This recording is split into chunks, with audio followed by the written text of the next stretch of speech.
7월 9일 목요일 정례 브리핑을 시작하겠습니다. 첫 번째로 윤병세 외교부 장관은 7월 13일부터 16일까지 에티오피아 아디스 아바바에서 개최되는 제3차 개발재원총회에 우리 정부 수석대표로 참석합니다. 이번 개발재원총회는 국제사회의 개발에 필요한 재원 조성과 활용 방안을 논의하기 위한 자리입니다. 이번 총회에는 반기문 유엔 사무총장을 비롯하여 유네스코, 세계은행, IMF 등 국제기구 수장들과 유엔 회원국 정부 대표 7,000여 명이 참가할 예정입니다. 우리 정부는 이번 총회 참석을 계기로 국내 재원 확대와 인적 교육을 통해 지속 가능한 개발을 이룬 경험을 공유하고 포스트 2015 개발 목표 달성을 위한 우리나라의 기여 의지를 밝힐 예정입니다. 두 번째로 2015년도 이프타르 만찬 행사가 7월 10일 서울에서 개최됩니다. 아시다시피 이프타르는 이슬람 금식월인 라마단 기간 중 하루의 단식을 마치고 저녁에 먹는 첫 식사입니다. 외교부는 2004년부터 매년 이슬람 협력기구 회원국 주한 외교단을 대상으로 동행사를 개최해 오고 있습니다. 윤병세 외교부 장관은 이번 이프타르 행사에 참석하여 이슬람 및 중동 관계자 130여 명이 참석한 가운데 만찬사를 할 예정입니다.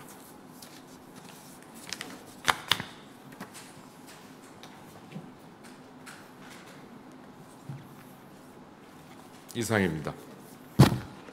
질문 있으시면 하셔도 좋겠습니다.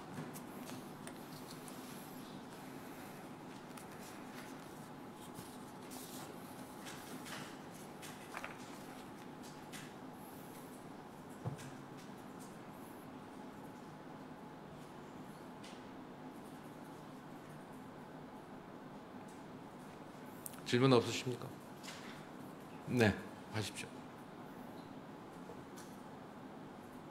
예, 로즈 프랭크 스미스 씨의 질문하십시오.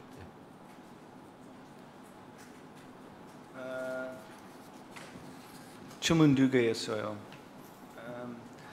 한국 정부는 이란과 P5+1 외이란 핵관련 협상에 대해 어떤 입장을 취하고 있나요? 대한 협상이 성공적으로 이루어졌을 때 이것이 한국과 이란의 외교 관계와 무역에 어떤 영향을 미칠 것으로 전망되나요? 두 번, 미국이 한반도 사드 배치를 공식적으로 요구할 경우 한국은 어떻게 대응할 예정인가요? 네, 질문이 두 가지인데요. 먼저 이란 핵 협상 관련 우리 정부 입장을 말씀드리겠습니다. 우리는 P5+1과 이란 간 핵 협상 노력을 지지하며 양측이 최종 합의에 도달하여 이란 핵 문제의 포괄적이고 완전한 해결을 위한 중요한 기반이 마련되기를 기대합니다.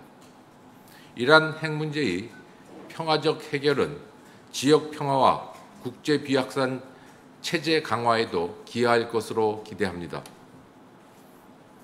이란 핵 문제는 북한 핵 문제와 핵 개발 정도, 정권의 성격, 대외 경제 활동 양상, 주변국 정세 등 여러 면에서 상의하나 국제사회의 안팎과 관련국들의 진지한 협상 노력을 통해 핵 문제에 진전이 가능하다는 것을 보여주는 점에서 의미가 있습니다. 북핵 문제도 북한이 우선 대화의 호응에 나오고 관련 국 간 의미 있는 협상이 열림으로써 진전을 이루기를 기대합니다. 이러한 핵 협상이 타결되고 제재가 해제된다면 경제 분야 협력이 확대될 것으로 보이고, 특히 원유 수입, 석유 화학 제품, 철강, 자동차, 가전 분야 수출 및 건설 수주가 증대될 것으로 예상됩니다. 여타 분야에서의 협력도 자연스럽게 강화될 것으로 기대됩니다. 사드 관련해서는 사드의 주한미군 배치 관련해서는 주한미군 사드 배치 문제 관련 미측 요청이 없었으며 정부 차원에서도 검토한 바가 없습니다. 만일 미측이 협의를 요청해 올 경우 정부는 안보 요소를 포함한 종합적 국익을 고려하여 검토 판단해 나갈 것입니다.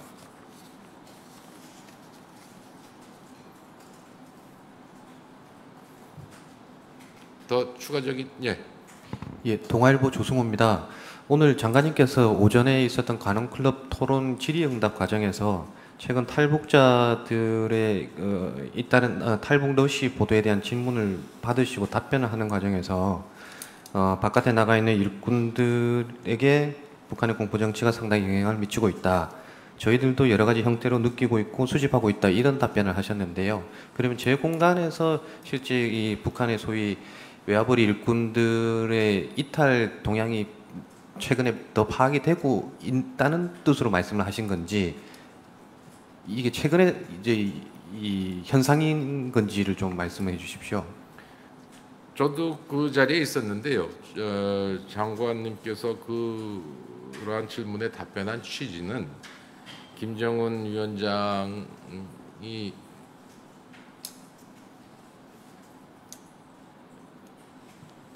김정은 위원장이 실권자가 된 이후 김정은 체제라고 이 출범이라고 얘기하기는 좀 그래서 제가 이런 표현을 쓰는데, 이건 김정은 위원장 이후에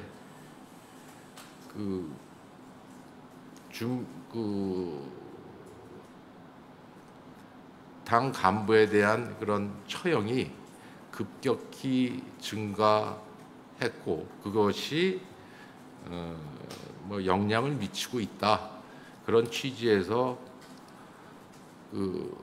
구체적인 그런 신문에 언론에 보도되는 구체적인 사례에 대해서는 말씀드릴 수 없지만은 전반적으로 그런 공포, 그런 정치가 영향을 미치고 있다. 그런 취지로 말씀드린 걸로 알고 있습니다. 그렇게 이해하시면 장관께서 관훈클럽 토론회에서 답변하신 그 내용 위주로 내용을 제 답으로 사실은 가름하면 되지 않을까 싶습니다.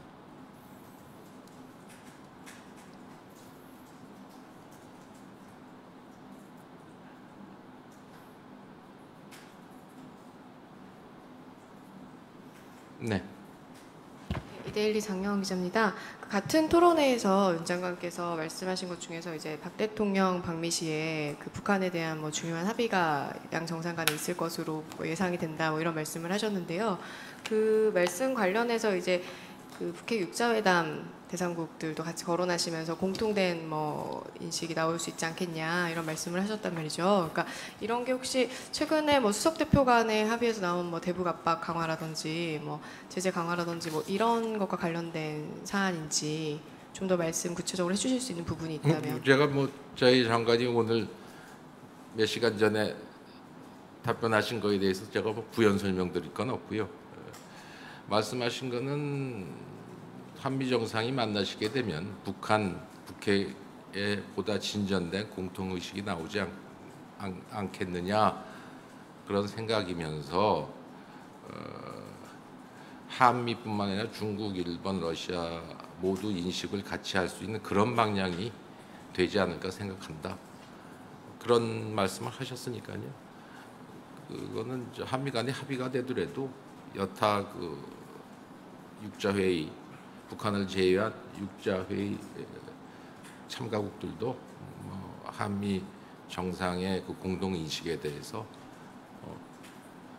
그런 인식을 공유할 수 있는 그런 상황 인식 또는 뭐 그런 합의 사항이 나오지 않겠느냐, 그렇게 말씀하셨으니까 그렇게 이해하시면 될 것 같습니다.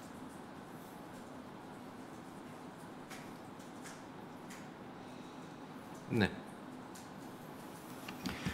일본의 교도단신 아와쿠라 기자라고 합니다.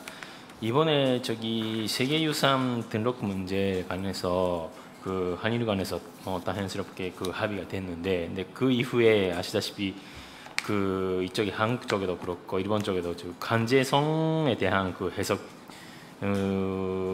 때문에 좀 시끄러워졌는데요. 근데 그 강제성이라고 하면 저기 바로 한일 간의 위안부 문제에 관한 그 국장급 협의에도 양국 간의 그 위안부 동원됐을 위안부 할머니들이 동원됐을 때 강제성이 어떠냐는 부분에 인식자가 그 있고, 그것 때문에 그게 가장 큰 그 쟁점이 되고 있다고 알고 있습니다. 그래서 이번에 그 합의가 됐는데도 그 이후에 이렇게 좀 문제라든가 좀 시끄러워진 그런 상황이 된 것이 앞으로 그 위안부 문제에 관한 그 협상에도 좀 안 좋은 영향을 끼치지 않을까 하는 그런 우려도 됐는데, 그거 좀 어떻게 생각하시는지 여쭤보고 싶습니다. 그거에 지금 그 질문에 관한 답은 지난번 제가 정례 브리핑 때도 드린 것 같고, 오늘 저희 외교장관의 관훈클럽 토론회에서도 상세하게 저희 생각을 답변 드린 것 같은데요. 첫 번째 그 질문 중에 그 군대 일본군 위안부에 대한 강제성, 그거는 고노다마에서 명백하게 밝혀진 사항이죠. 그 이후에 국제적으로 공인된 또 통용되는 개념인지 모르지만 협의의 강제성, 방위의 강제성이라는 그런 식으로 이제 강제성을 또 나눠 갖고 뭐 생각하시는 분들이 계신 것 같은데, 강제성은 강제성입니다. 본인의 의사에 반해서 하는 게 이게 강제성이겠죠. 뭐 강제성이란 말을, 강제성이라는 게 이렇게 어려운 무슨 법적 개념이 아닌 걸로 생각합니다. 본인의 의사에 반해서, 본인의 의사에 반해서 또 일을 하거나 무슨 행동을 강요당하는 거, 다 그런 것들이 강제성 아니겠습니까? 그 다음에 저희는 이번 일본 근대산업유산의 그 세계유산 등재권 관련해서는 한일 간의 합의 내용이 일본 측의 그 발언문에 명시되어 있다, 그렇게 명시되어 있고, 일본 측은 이미 발표한 합의 내용대로 성실히 조치를 취하면 될 것이다 라는 게 저희 기본적인 그런 입장이고요. 일본의 성실한 조치 이행 여부는 세계유산위원회에서 마련된 중층적인 점검 메커니즘을 통해 확인해 나갈 수 있을 것으로 저희는 보고 있습니다.